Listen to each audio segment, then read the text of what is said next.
साथियों, जिज्ञासा education study point official में आपका स्वागत है। मैं जितेंद्र आप सभी के लिए कक्षा 10वीं की प्यूसम द्वितीय भाग का ऑब्जेक्टिव प्रश्न उत्तर लेकर मैं उपस्थित हुआ हूँ। साथ में परीक्षा उपयोगी तथ्य भी बताऊँगा। मुझे आशा है आप देखेंगे तो आपको परीक्षा में बहुत ही हेल्प मिलेगी। कुछ ही दिन रह गई परीक्षा की। साथियों, मैं प्रश्न उत्तर करने से पहले मैं उपयोगी तथ्य बता दूं। आप जानते हैं आपकी बुक का नाम है प्यूसम। प्यूसम का अर्थ होता है अमृत। आप देख पा रहे हैं पीडीएफ में प्यूसम का अर्थ होता है अमृत। पाठ का नाम है आपका मंगलम। मंगलम का अर्थ होता है कल्याण या शुभ शुभ कार्य। साथियों, आप जानते हैं वेद की संख्या 4 है, पुराणों की संख्या 18 है, उपनिषदों की संख्या 108 है, वेदांग की संख्या 6 है। साथियों, ये सभी प्रश्न परीक्षा के जुड़े हुए तथ्य है जो परीक्षा में कहीं ना कहीं देखने को मिलती है किसी न किसी सेट में। साथियों, आप जानते हैं पुराणों के रचनाकार महर्षि वेद व्यास हैं, वेदों के रचनाकार महर्षि वेद व्यास हैं, महाभारत के रचनाकार महर्षि वेद व्यास हैं। आप देख पा रहे होंगे शब्दार्थ। वैदिक मंगमय से अर्थ होता है वैदिक साहित्य। व्याप्तम अनुशासितम का मतलब व्याप्त या अनुशासित। सुविचार है सफलता का कोई मंत्र नहीं है, यह तो सिर्फ परिश्रम का फल है। अर्थात जितना परिश्रम करेंगे, जितना कठिन परिश्रम करेंगे, उतना जल्दी आप सफल साबित होंगे। इसका कोई मंत्र नहीं, कोई काट नहीं। मैं परिश्रम ही इसका सबसे बड़ा मंत्र है। साथियों, मंगलम पाठ उपनिषद से लिया गया है। प्रश्न पूछता है कि यह पाठ कहाँ से लिया गया है, तब उपनिषद से लिया गया है। उपनिषद मंगलम पाठ के लेखक कौन है, तो मंगलम पाठ के लेखक वेद व्यास है। मंगलम पाठ किस प्रकार का पाठ है, तो पदात्मक पाठ है। मंगलम पाठ में मंत्रों की संख्या कितनी है, तो 5 है। पांचों मंत्र कितने उपनिषद से लिया गया है, 4 उपनिषद से। प्रश्न पूछती है कि पहला मंत्र कहाँ से लिया गया है, तो ईशावाक्य से उपनिषद से। दूसरा मंत्र कहाँ से लिया गया है, कठोपनिषद से। तीसरा मंत्र कहाँ से लिया गया है, तो मुंडकोपनिषद से। अगला प्रश्न बनती है चौथा मंत्र कहाँ से लिया गया है, तो मुंडकोपनिषद से, जो आप देख पा रहे हैं। पांचवा मंत्र कहाँ से लिया गया, श्वेताश्वोपनिषद से। साथियों, यह परीक्षा का उपयोगी तथ्य था। इसी में से कहीं ना कहीं प्रश्न बनती है और इससे आगे भी मैं बताऊंगा। साथियों, मैं परीक्षा उपयोगी सबसे महत्वपूर्ण तथ्य बताता हूं। आप देख पा रहे होंगे उपनिषद वैदिक वाङ्मयस्य अंतिमे भागे दर्शनशास्त्रस्य सिद्धान्तान् प्रकीर्णति। इसका अर्थ है साथियों कि उपनिषद वैदिक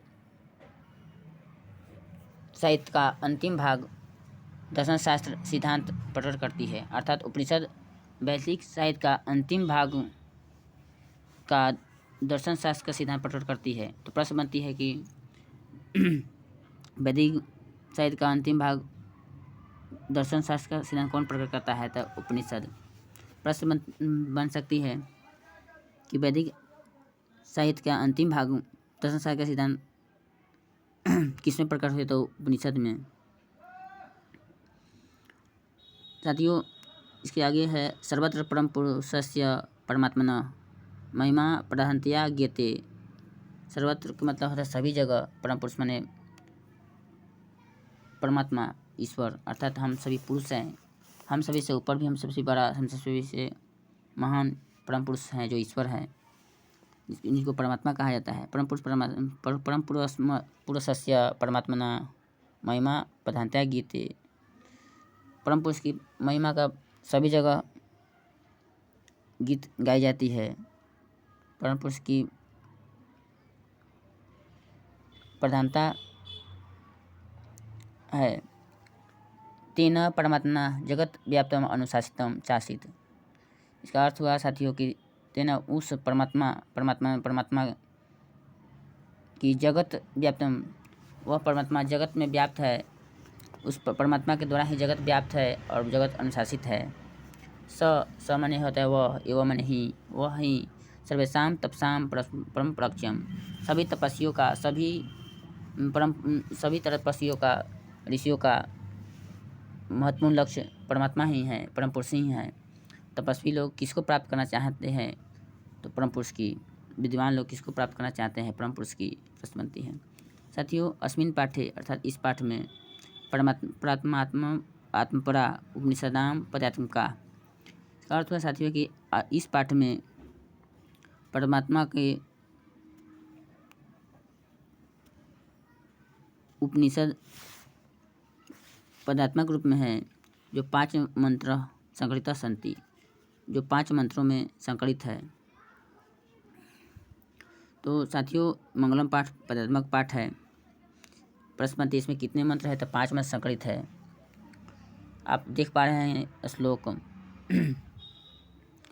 श्लोक परीक्षा के दृष्टि से बहुत महत्वपूर्ण है, आप देख लेंगे।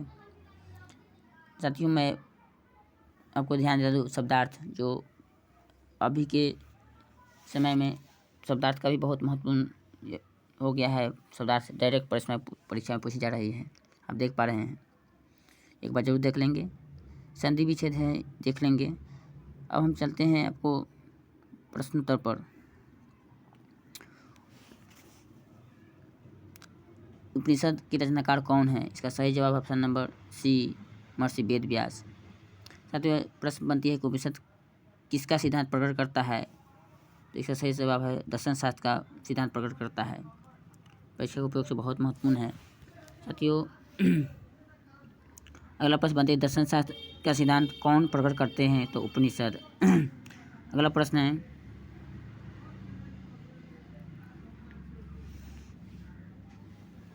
सभी जगह किसकी महिमा गाई जाती है? इसका सही जवाब है परम पुरुष की।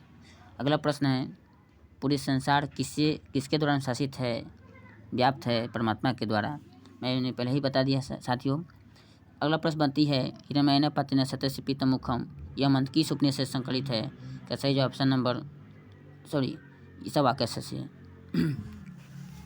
अगला प्रश्न इस तरह से बनती है कि ईशावाक्य से उपनिषद में किसकी चर्चा है? सत्य की।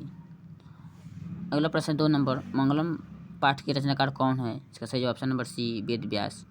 अगला प्रश्न है 3 नंबर मंगलम पाठ में कितने मंत्र संकलित है? क्या सही जवाब ऑप्शन नंबर सी, 5। अगला प्रश्न है अणु से छोटा कौन है? इसका सही जवाब ऑप्शन नंबर सी, आत्मा, ऑप्शन नंबर बी, आत्मा। अगला प्रश्न है 5 किसकी जय होती है? इसका सही जवाब ऑप्शन नंबर ए, सत्य की। अगला प्रश्न है 6 बहती नदियाँ कहाँ मिलती है? इसका सही जवाब ऑप्शन नंबर सी, समुद्र में। अगला प्रश्न है जंतु के 10 रुपये में गुफा में क्या स्थित है? इसका सही जवाब ऑप्शन नंबर ए, तत्व। अगला प्रश्न है 8 ब्रह्मा को प्राप्त करने के विषय में बताया गया है, अर्थात परम पुरुष के प्राप्त करने के विषय में बताया गया है। इसका सही जवाब ऑप्शन नंबर डी, मुंडकोपनिषद में। साथियों, प्रश्न बनती है कि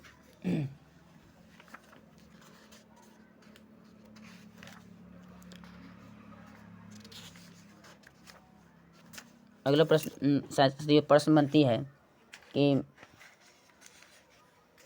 हिरण्मयेन पतेन सत्यस्य पीतम मुखम तत्त्वं पुरुषेण पाविशद धर्माय, यह श्लोक कहाँ से लिया गया है? तो सही जवाब ऑप्शन नंबर ईशावाक्य से। प्रश्न बनती है अन्योन्यान महत्व मह्यान आत्मस्य जंतुर निहितो गुह्याम तम क्रतु पश्यति विश्व को धातु प्रसाद महिमा आत्मना, यह श्लोक किस उपनिषद से लिया गया? सही जवाब है ऑप्शन नंबर ऑप्शन कठोपनिषद से। साथियों, इस तरह के प्रश्न बहुत ही परीक्षा में देखने को मिलती है, जो परीक्षा के पाठ्य से बहुत उपयोगी है। अगला प्रश्न की बात करते हैं साथियों 9 नंबर देवलोक का मार्ग किससे प्राप्त होता है? इसका सही जवाब ऑप्शन नंबर ए, सत्य से। ऑप्शन नंबर ए, सत्य से। अगला प्रश्न 10 नंबर सत्यम से क्या प्राप्त होता है? इसका सही जवाब ऑप्शन नंबर सी, देवलोक। अगला प्रश्न है 11, मृत्यु को बस में कौन कर लेता है? सही जवाब ऑप्शन नंबर सी, विद्वान। अगला प्रश्न है 12, सत्य किसकी जय नहीं होती है? इसका सही जवाब है ऑप्शन नंबर बी, असत्य की। असत्य की विजय नहीं होती है। अगला प्रश्न साथियों 13 नंबर, उपनिषद में किस महिमा का वर्णन किया गया? इसका सही जवाब ऑप्शन नंबर डी, परम पुरुष की। परम पुरुष की आत्मा की, सॉरी, परम पुरुष भगवान की, ईश्वर की। अगला प्रश्न है 14 नंबर, उपनिषदों की संख्या कितनी है? सही जवाब ऑप्शन नंबर बी, 108। साथियों सॉरी, सी लिखा गया है लेकिन इसका सही जवाब ऑप्शन नंबर बी, 108। अगला प्रश्न है आत्मा के गुण रहस्य की किसमें व्याख्या की गई है? इसका सही जवाब ऑप्शन नंबर ए, कठोपनिषद में। कठोपनिषद में। साथियों यह प्रश्न बहुत उपयोगी है कि पूछती है कि कौन बीत से शोक है, अर्थात कौन, सॉरी, किसका कोई सब पूरे संसार है, कोई किसका कौन शोक से रहित है? सही जवाब ऑप्शन नंबर ज्ञानी, विद्वान। अगला प्रश्न है कि 17 नंबर, ज्ञानी लोग और अज्ञानी लोग में अंतर किसमें बताया गया? इसका सही जवाब ऑप्शन नंबर सी, श्वेताश्वर में। सी, श्वेताश्वर। अगला प्रश्न है सत्य का खजाना कहाँ है? इसका सही जवाब ऑप्शन नंबर सी, देवलोक में। साथियों बना यथा नदिया बना समुद्रे अस्तम गच्छति नाम रूपे विहाय, यह पंक्ति किस श्लोक से लिया गया है? इसका सही जवाब है ऑप्शन नंबर, सॉरी, मुंडकोपनिषद से। इस तरह के प्रश्न खूब देखने को मिले साथियों। मुझे आशा है यह छोटा सा वीडियो आप सभी के लिए बहुत ही हेल्पफुल साबित होता होगा। मुझे कामना है कि आप इस वीडियो को देखें और आपको परीक्षा में बहुत ही उपयोगी साबित हो। अगर वीडियो के कंटेंट में कोई भी कमियां रह जाती हो तो इसको कमेंट के माध्यम से मुझे बताएं ताकि मैं इसमें सुधार कर सकूं। लाइक, सब्सक्राइब और शेयर जरूर कीजिए। धन्यवाद। जय हिंद, जय भारत।